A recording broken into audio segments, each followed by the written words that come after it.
Eu não acredito. Olha. Tá torando ali com o facão.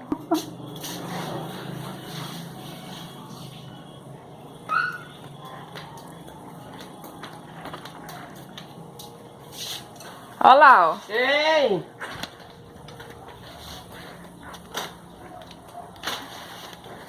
É porque tá batendo nos fios, né? O quê? Pé de mamão? Vai estourar esse pé de mamão aqui. Não tá prestando pra nada. Vou acabar com ele aqui. Então tá querendo pra quê, mesmo? Olha o mamãozinho. Hã? O que é isso aí que tá perto disso? Ah, mas desse tamanho? Aí vai crescer, né? Não presta não, rapaz. Cresce assim.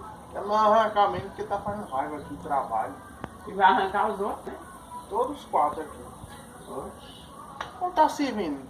Tá servindo pra senhora? Tá, que eu tô comendo mamão dele. Oxe, eu nunca comi. Tu não comeu porque não quis, que até hoje ainda tem uma banda lá rodando dessa Ah, geladeira. homem.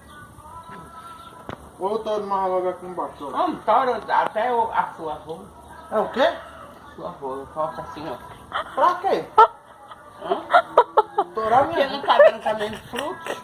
Tá sim, você tá querendo... Aonde é que ele tá dando fruto? Sim, você quer neto pra quê agora? Hein? Pra Não que tu interessa. neto? Não.